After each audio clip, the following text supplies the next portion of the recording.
But again, we're here to help with that. We want you to focus on what you're passionate about, whether it's barbecue or real estate. So it's easy, quote unquote, it's easy for us to understand it more and to say, hey, yeah, that expense goes to this chart of account, for example, that you're going to say, I don't know what the heck this is. Here's my receipt. Right. Here's my Target bag full of receipts. Sorry. No, that's what I used to do too. Yeah, exactly. Yeah. Well, I've got manila envelopes. I just Now she sends me forms and she's like, you Yes. fill this out. Yes, and you- give this to us. You categorize it, make it look pretty. All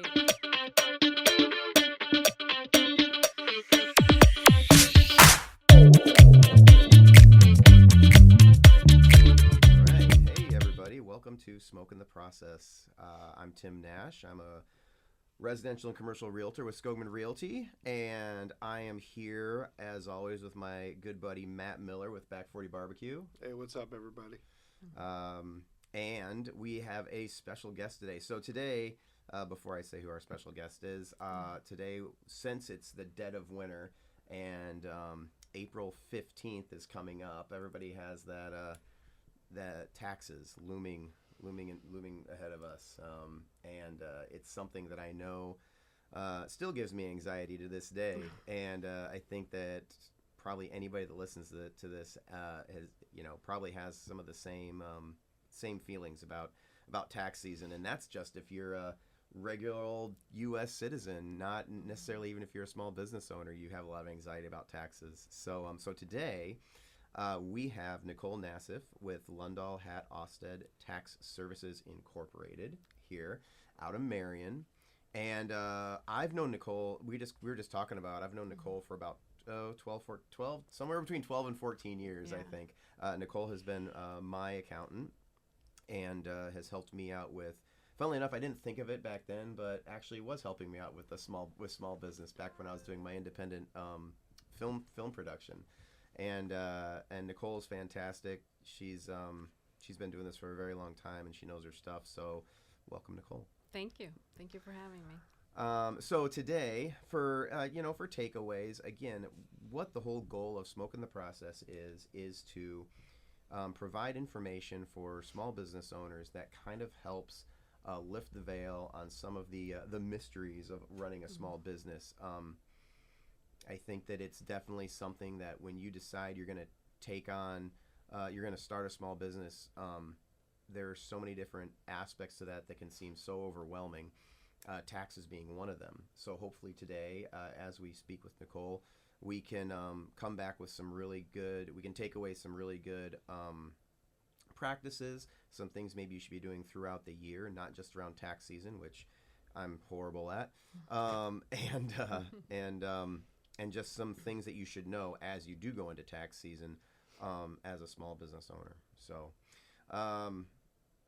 yeah, but Matt, I did want to recap real quick. So just last episode, Matt, why don't you talk about what happened last episode? Because I feel like I'm talking a lot. No, you're good, dude. So we had O from O's Grill in. He's been a resource for me before I kind of got everything started. He's pretty much an open book, so he's been great to me. Even if, I had never met him until we did our podcast. Yeah. But I felt like I knew him because we'd talked quite a few times. But just kind of asking him, different specific questions about getting things set up and employees and just different things like that. And he's been a great resource, and he's a fun guy, very interesting guy. Yep. He is, and his food is just, it's stupid good. So, so all three of us. So we're here in the studio with Antonio Tone the boss, and all three of us. So me, Matt, and Tone, we all went and ate at O's Grill after that episode. Nice. So it was a fantastic episode. Nicole, have you eaten at O's, or have you had any of his gyros? I haven't been there yet. You need to check it out. Yeah, you need to check it out. And even if awesome. if you don't make it to his hard site on Centerpoint Road, he still is at the farmers market. Okay. I mean, like, his food truck is out and about. So if you ever see his food truck, Yeah. big red food truck, literally with him on the side of it, stop by, get a gyro, and it's really good. Well, I've heard a lot of great things, and I did watch most of that episode, and yeah, he was very well spoken about the business. Super fun He's guy. learned a lot. Yep. Yes, he's a good dude. So if you guys are interested, check out that episode of Smokin' the Process. That would be episode 3 with O from O's Grill. So Matt, what is happening in your world right now? I know it's winter, but why don't you talk to us a little bit? How'd Super Bowl season go for you? You know, it was pretty good. It was pretty good. You know, we did some wings and we did some burnt ends and you know, what's nice after that now is basically the following week after the Super Bowl is usually Valentine's. So we did a little Valentine's special. What was the Valentine's special? So we did ribs, and we did a sampler platter, which was 3 meats and 2 sides, and then the ribs was a full rack of ribs and 2 sides, and you know, it went over well, and you know, it's just one of those things where people's tastes kind of acclimate themselves to the season. So right now, everybody's kind of, you know, during the winter, you're wanting hearty food. You're wanting, you know, stick to your ribs type stuff. So, you know, you get a lot of people, stick to your Back40 ribs. So you'll do, you know, you'd see a lot of like crock pot meals and casseroles and that sort of thing. Hot dish for any of you Minnesota people. But you know, barbecue is very much entrenched in just traditionally kind of in warm weather. Mm-hmm. You know, people, at least mentally, I think barbecue season is all year round, but that's hey Matt, your next t-shirts need to say barbecue season is all year round. Dude, that needs to be on a t-shirt. All right, here we go. If you guys buy them, I'll make them. Oh, I'll buy one for sure. But yeah, so I mean, so it's obviously slowed down quite a bit for me, and I'm still learning a lot. So, you know, last year with the food truck, you know, we were kind of sporadic in what we were able to do because I had to make sure that I based it around, you know, being able to have enough help, and that sort of thing. And it's definitely a learning curve for me. You know, right now I'm trying to do something once a week. Picked up a part-time job to kind of help bridge that gap, and then you know, once we start getting warmer here, I've already had quite a few people picking up the phone, messaging me about doing events and things of that nature. So my goal, at least for this next year, is to be able to run the truck 3 days a week, which will be Thursday, Friday, Saturday, so that I can maintain my other job. So, you know, I've already been in contact and talks with Sweet Cheesecake about, you know, being back there. So that would be great if I was able to maybe do like every Thursday there. Mm-hmm. And then that just kind of opens me up to Thursday or to Fridays and Saturdays to be able to do stuff there. Obviously, weddings and corporate events and things like that throughout the week. But yeah, I'm just looking forward to getting out there and being consistent again and being out there. Is there anything that you're looking at? So as the season starts up, is there anything you're like, okay, that you learned from last year that you'll change? Yeah, I think one of the big things is, you know, you get excited about somebody wanting you to come and do something that you maybe don't necessarily research. You know, hey, is this a first year event? Do we have expectations for what we've done in the past for, hey, we expect X amount of people there. There's going to be X amount of other food vendors there. You know, sometimes it's just excited to be like, ooh, cool. You know, I get an opportunity to go blah, blah, blah. And then you get 15, 20 people there. And you're like, so not without naming the event, so clearly what happened is you locked yourself into an event thinking you were going to get X, and you got a much. And I got negative X. Negative X. You know, and that's the thing.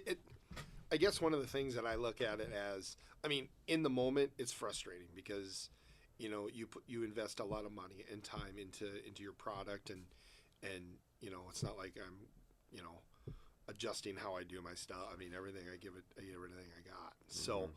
And you get someplace, and then, you know, you get a few people, and it's like, oh, you know, a lot of it is knowing and understanding too the commitment of the people who are bringing you there, and is this something that you guys are advertising? Are you letting people know that we're going to be there? Because I can say it till I'm blue in the face, but if I'm going 35-40 minutes away from home, people may not know who we are. So it's kind of important for whoever is responsible for bringing us there, that letting them know that, hey, Back40's barbecue is going to be there. This is what their menu looks like. Do they have a track record of bringing in food trucks? Is this the first time they've ever done this? Because I've had throughout the year, I was able to have the answers to the test a little bit, because I had situations where it was like, okay, oh, hey, we're gonna have 100 people here, and we're gonna have 3 food trucks, and I was like, well, that's cool, and I love that you want to have options for people, but there's got to be enough meat on the bone for everybody, because if you've got, so you figure roughly, if you've got some kind of an event, roughly half the people are going to eat. Okay.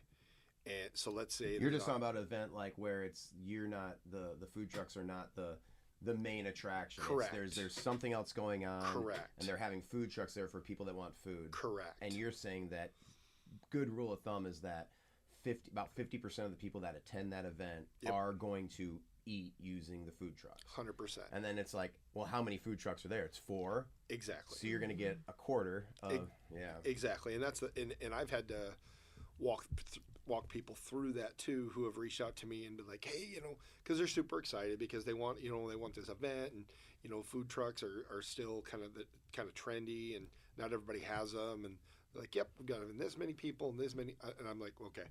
I said, I'm just going to be honest with you. I said, if you're expecting this many people to be there and you want this many food trucks, you're not going to get that number of food of food vendors going to be there, just for the simple fact that it's you've got to look out for yourself. I mean, you're going to get the people like me who didn't really know what was what, and they'll be the ones who will come, and that's fine, and then they're going to have a learning experience. Yeah, well, and then also, if it's like I don't know what the event was, but let's say it's an annual event, right? And then you're going to have the same event next year, and you go to the food vendors that you had, and they're like, you know what, I'm going to pass. I don't really need to drive 45 minutes up to go to 100%. Yeah. And that's the thing, is like, in sometimes it's no fault of their own. They you don't know what you don't know. So, but I think I've gotten smarter about knowing what to say yes to, what to say no to. And the thing is my issue is I'm a people pleaser, and I always want to make everybody happy. So it's very difficult to say no to somebody. I'm good at saying no to my kids, okay? but it's just a situation where it's like, you don't want to burn a bridge, and you don't, try to be, as respectful and polite as you can be, and let them know, hey, somewhere down the road, if something comes up, and, but you also don't want to be like, hey, if this thing is successful, could you ask me next time? You know what I mean? Because you don't want to be that guy either. So. Right. But yeah, it's just a situation that you want to make sure that like I said, that everybody eats. You want to make sure that the organizers are getting what their expectations are. And the thing is like, it's not such a so much a competition between food trucks as it is. You want to make sure that they're getting taken care of too, because you're going to end up working with these people again, right? So you want to make sure that it's not a situation where it's like,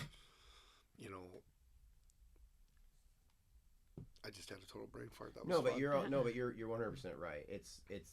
I think it's funny, because I think what a lot of people think, and we've talked about this before, like we've talked about collaboration, we've talked about there's enough for everybody, there's enough business for everybody to eat, 100%. And I think the thing is that, like, you would think that it's the food trucks versus each other. It's not the food trucks versus each other, and it's really not even anybody versus anybody, but it's more, the event coordinator, the event organizer. It's like they need to do their research too, right? 100%. Yeah. Really, and that's important, because the thing is you got to make sure that you're. I mean, if you're holding an event, you want to make sure that there's that it's successful. I mean, you're not doing the whole thing for nothing. For example, like the Marion Barbecue Rendezvous. First of all, it's a fundraiser for the Kiwanis. Okay, so that's phenomenal. I think that's a great thing. Just a quick early plug for that. That's going to be the first Saturday in June. Nice. And this year it is moving back downtown.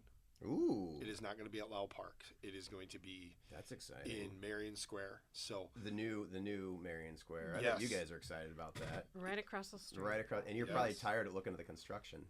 Oh, I don't mind. Oh. It's interesting. Every day you're like, oh, what's new Look today? what they did. Yeah, that's but cool. I think it's going to be great. You know, I as much as I loved being out at Lundahl Park, and I didn't know the difference because both years we've been there was there. I didn't know it ever was ever anywhere else. Yeah. So the nice thing that you have there is you got the space. You know what I mean? I mean, it's wide open. You know, they've got that big amphitheater so that they, you know, live music, and I'm sure they'll still have live music and all the things. But you had to intentionally go out to Lundahl Park with the intention of eating barbecue or fall, you know, going to this thing, as opposed to you're going to be downtown. You could just accidentally stumble into what's going on and be like, what the heck is going on? Everything's blocked off. And I believe they said there's going to be nine of us again this year, you know, with barbecue. And we've had a great following. It's been very, very good for us. And it's, you know, we give 10% back of everything that we make that day back to the Kiwanis, and it's a great event, and it's something that's really, really fun, and it's cool. And they were one of the first that gave me an opportunity to do this when nobody knew who the heck I was. So forever grateful for that, and as long as they'll have us back, I'll continue to go to this event every year. It's awesome. Fantastic. Cool. No, that's great. Okay, so everybody just mark your calendars. First Saturday in June, the Marion Barbecue Rendezvous at the new Marion Square. What are they calling it, Nicole? Do you know what the actual name is for it? I was going to say Marion Square Park. That's what I think it might be. Yeah. But that's going to be great when that opens up. I mean, so many cool things happening in Marion. Yeah. Well, let's talk a little bit now. Let's kind of switch gears and let's just start talking taxes, since I'm sure everybody's so excited to hear about taxes. Yay! I apologize, Nicole. You probably get that a lot, you know. No insult to me. I bet there's a lot of people like everybody. Anytime I ever talk to people and they're like, "Oh, how's the market?" and they want to hear about. I think they ask me. They want to hear about real estate. Do you get the same thing? People ask about, "Oh, what's the new tax code or new tax laws happening this year?" Yeah, Sure. You get that quite a bit. Yeah. Awesome. Good. Well, that being said, Nicole. Are there any tax law changes this year that are going to affect small business, or really big ones that might affect anybody, really? Sure. Well, first I have to say I need a t-shirt as well, because taxes are year-round also. Just people only think about them, like you said, April 15th. So Death, taxes, and Back40 BBQ. There we There we go. go. There it is. I love it. there we I go. love it. Say, we've had your food. It's great. Thank you. This year, I think 2025, once Congress and Senate all get the dust is settling or whatever's happening there are changes. The Tax Cut Jobs Act that started in 2016. Don't know if that sounds familiar to you, but that is set to expire. So things that are in there are different tax brackets, the higher standard deduction, child tax credit, just to name a few that would affect a lot of people personally. So those go away this year. They're set to expire. Okay. But that is something that the different political parties are trying to extend, and then, you know, they have to talk about it all. So hopefully they can get through that. Nicole's doing a good job So at not being political on the podcast. I'm trying. I am really trying, because either way, It's hard, I'm sure. Yeah. If you want to know the politics, research it yourself. There you go. Yeah. So things like QBI for small business owners, which is the qualified business income deduction that you get off of your profit, that is one of the things that is set to expire. Right now it's at 20%. That would go to 0. Those are bonus depreciation. Those are some big business owner type of things to be aware of. What was the thing that I was supposed to fill out that you had me fill out, and I had to have it done before like December 31st or before January 1st? Oh, the BOI. BOI. Beneficial ownership information. And that is actually not the IRS. It's the FinCEN. It was part of the Corporate Transparency Act. They're just trying to make sure that everybody that is in the United States operating a corporation are legitimate, Gotcha. basically. Gotcha. So, No, that kind of came out of left field. I was like, "What is this?" And it was actually, and this is the thing that I want to. I want this to be the theme of this episode. Is I got an email from my accountant, Nicole, and she was like, "Tim, you need to get this done before this deadline." And I'm like, "Oh God," and I'm having anxiety about. I'm like, what information do I have to hunt down? I just opened it up and filled it out. It was very simple, and that's the thing. If you have an accountant that you're working with, they really are not asking for these huge monumental things, especially if you work with them year round. If you work with them year round, it's incremental, it's simple. They're just asking for a little bit of information at a time, and at the end, when it's tax season, it's all going to go a lot smoother. Yeah. Do you concur? absolutely. That's why I say it's year round. Yes. And really, we're just trying to keep you out of trouble. Exactly. Like, we're not the IRS. If you choose to take a position that the IRS isn't going to agree with, just know that you're on your own because we want you to stay compliant with all the things. The great thing about my plug for Nicole is when I first started working with her, I knew less than nothing, and I would come in with like stacks of papers, probably like half of which I didn't even need, and like I was just completely ignorant of the process. And Nicole never made me feel dumb. She was always just really good at working me through the process, and it's been a pleasure working with her for all these years. Well, thank you. Are there any deductions in general that people tend to overlook, especially small business owners? I mean, there's a lot of big ones, but yeah. Well, the small business, I would say, if you are a corporation or a partnership and you have employees, there's some really big credits if you want to implement retirement plans. I know that sounds like a big momentous thing to do, but there's so many financial advisors that can help you set up a 401k. It doesn't have to be part of a large corporation anymore. So you get some really nice credits when you start that up for your employees, and it can be, you might have just one employee besides yourself. So it sounds huge, but it's not. And the credits on that is huge because the IRS, they want people to invest in their future because from a bigger standpoint, what kind of things are going to be left when you retire? So that was part of a Secure Act 2.0 or 2.5 or something, but I think it's 2.0 still. So retirement plans are a big thing that can also help you as individuals. So depending on your entity set up, you get the deduction on the corporation side, and then you get the pre-tax deduction on your W-2. So that's the biggest one. There's also a SEP IRA, which is self-employment pension. There's a simple IRA that for really kind of unique to small business owners. I'm writing down that SEP IRA. That's okay. You talked about you said a couple words. You said team, and you said financial advisor. So as far as, aside from an accountant, outside of your business, are there any other key people that you would recommend having on your team, not as employees, but as advisors, like an accountant? Right. If we work, I love the collaboration, not competition. So we work very closely with a lot of financial advisors in town. And it is so helpful because then the business owner is going to have one understanding of their financials. The accountant's going to have a different understanding. And the financial advisor is going to be kind of the middle guy or gal in between that, and just saying, okay, what are your goals on the personal level? This is your business is looking. I'm told your taxes are going to be about this much. Let's see what we can do to mitigate that.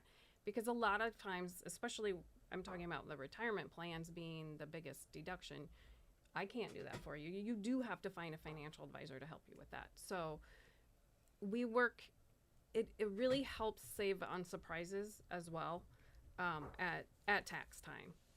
So the taxpayer has that knowledge from both resources to really make the best decision with their business. Cool, fantastic. Now, and one thing, I know we've talked about this a lot, and I feel like we have the conversation annually, but when is it and this might be a long answer. Mhm. When is like when do you stay like as an entity, like as your business structure? So I still file as an individual, like me and Kate, and then I'm self-employed technically as an independent contractor. But then like a lot of people want to set up an LLC, or a lot of people want to set up an S corp. Like when is that? Like what are the kind of the key? When should you do that? I guess is my question. Sure. So the LLC terminology is really confusing for a lot of people, and that's because an LLC can be one person, an LLC can be multiple people. The LLC is also kind of more of a legal protection that the IRS still says, okay, you're an LLC. Are you a sole proprietor LLC? Are you a multi-member LLC, which would make you a partnership? Are you a LLC? That means limited liability corporation. So when people tell me they set up an LLC, I'm like, congratulations, but it doesn't help me determine if you're a sole proprietor, if you're a partnership, if you're an S corp. So if you're maybe first starting out, I recommend sole proprietorship is fine, with the caveat of I wouldn't do that with a restaurant or food because the liability is so much different. Mm-hmm. If you're a sole proprietor and you're starting out and you're selling sporting goods at a store, you're probably, well, let's just say from home, that you're just stay a sole proprietor, see how it goes.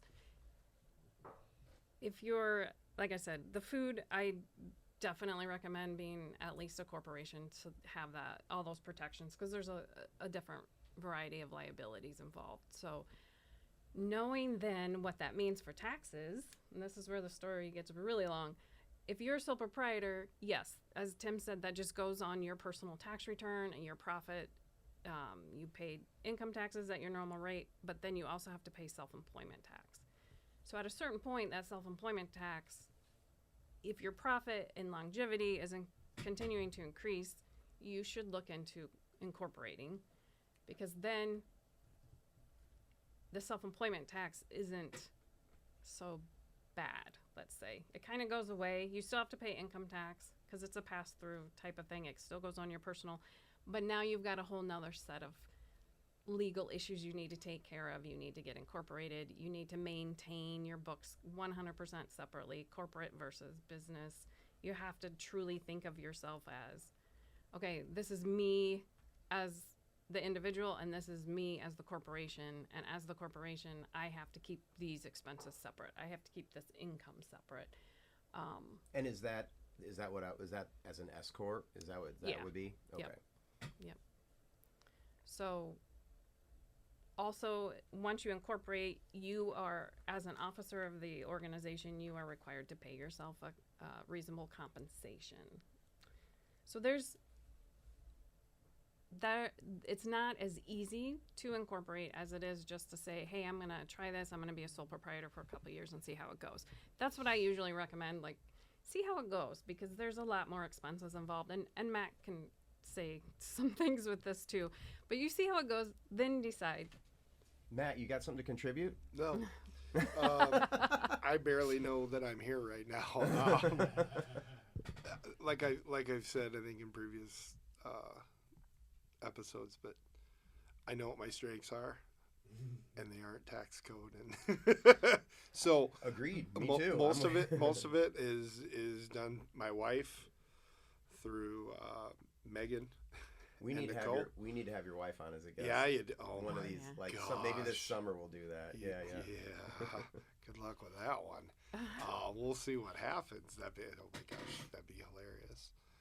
Until she starts berating me, and then I'll leave the room for a little bit. But no, but I think the biggest thing for us when we, because we're an S corp, is we wanted to give us the most protection, the biggest barrier between the business and our family, because unfortunately we do live in a litigious society. And the thing is obviously we're licensed. We've got the proper insurance, all those sorts of things, when you were talking about, what different people as a part of like your team should you have, obviously We've got, Nicole and team for accountants. A lawyer is an important thing. But the thing is like there's so many things to focus on, and it's very difficult to be able to have like all your attention in 10 different places. So I concern myself with the things that I know that I can control and that I'm good at, which is the cooking portion, the things like that. My wife pretty much takes care of the behind the scenes stuff because that's where she prefers to be. So and then obviously we've got Nicole, and then we've got our lawyer, and we've got all those sorts of things that kind of work together to make things a lot easier. We wanted to make sure that because it was a scary step just to open up a business. We wanted to make sure that we didn't set ourselves up to fail before we did anything. So we wanted to make sure that we were in a good spot, and luckily Tim recommended you, and it's been a great decision for us and for our business, and of course we also use you guys for our personal stuff. So, but yeah, I think that the less of that's because I'm not an expert on taxes. I'm not a lawyer. That's not those aren't the things that I'm good at. So the important thing is you don't have to be 100%. And I think that's what we're trying to 100%. drive home here is you don't have to be an expert on that just No. to be a small business owner. No, not at all. Not at all. You just need to have a good team around you of people who know and understand things, that keep up on things, and I'm blessed enough to have those people in my life. Another good plug for Nicole. All right. So, thank you. That was.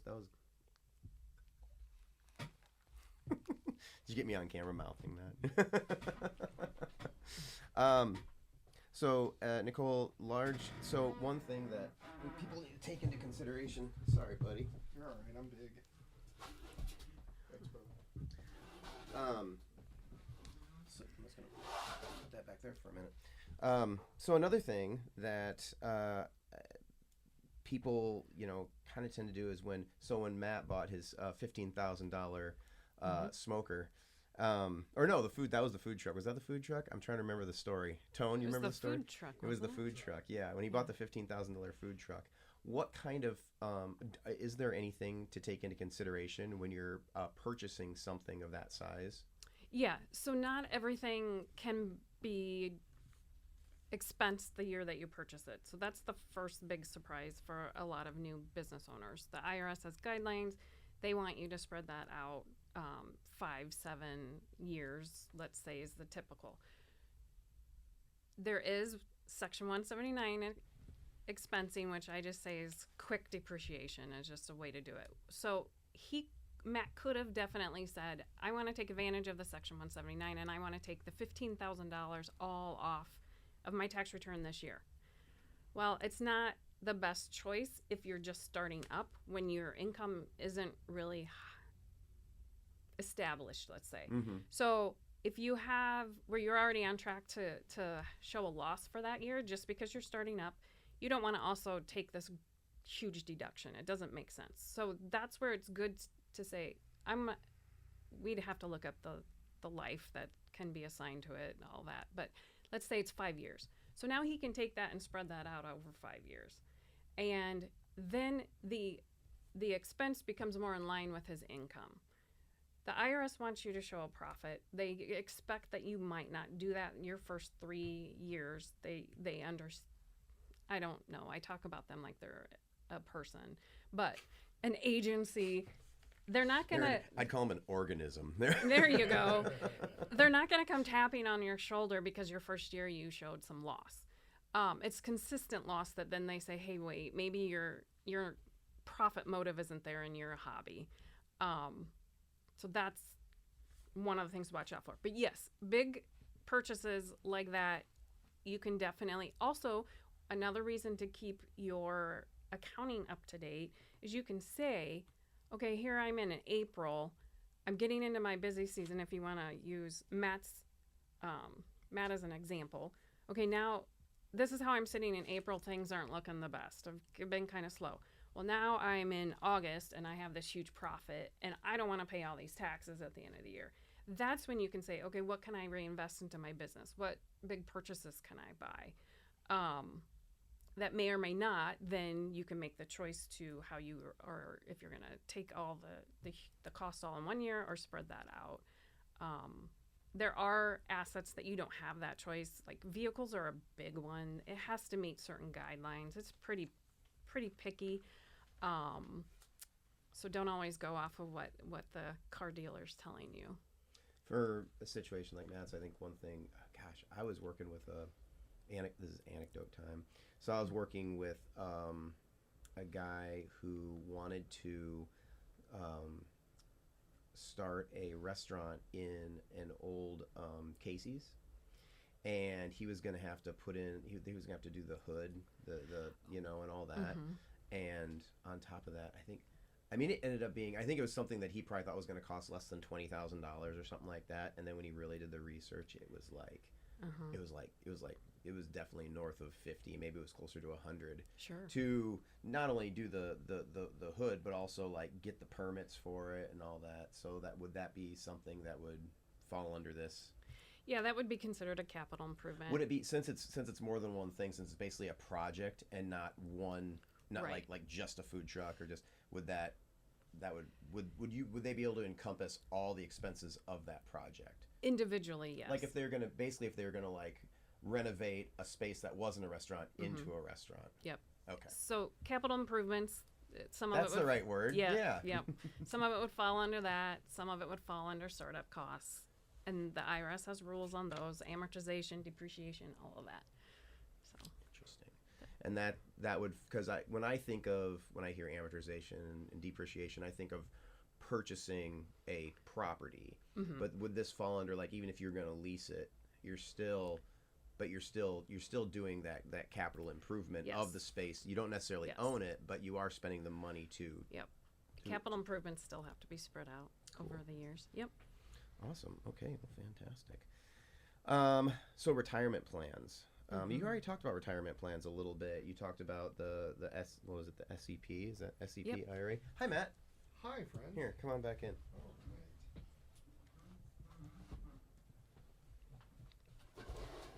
So,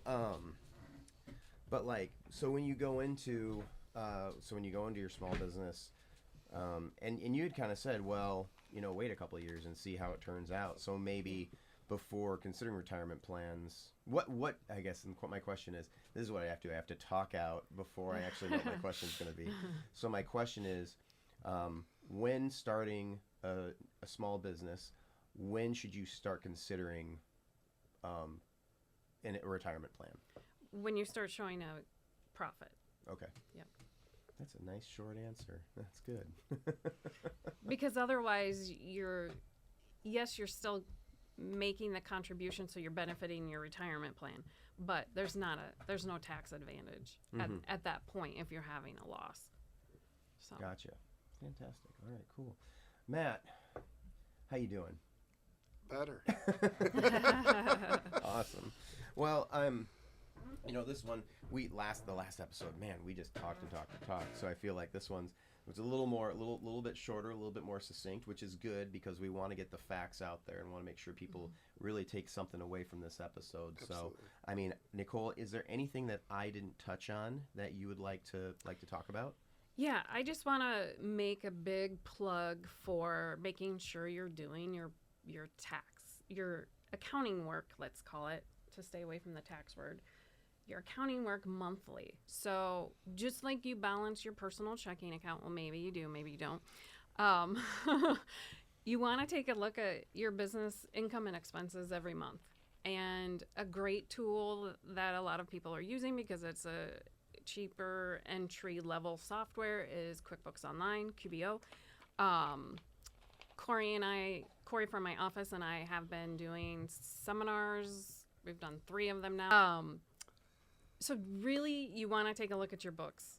That's not only for the purpose of, hey, now I need to do this at year end, by April 15th, or actually March 15th for Matt's corporation, that will give you a pulse of how your business is doing. If you start, and then you can see trends. Like Matt had stepped away for a moment, but you can see, how am I sitting in April? How am I sitting in August after my big season? It makes a big difference for planning, but also then you'll know what the IRS is going to be expecting from you in terms of your tax payment at the end of the year. So you can make estimate payments, reduce those penalties for underpaying. I mean, there's penalties for everything. So we just avoid them if you can. I like it.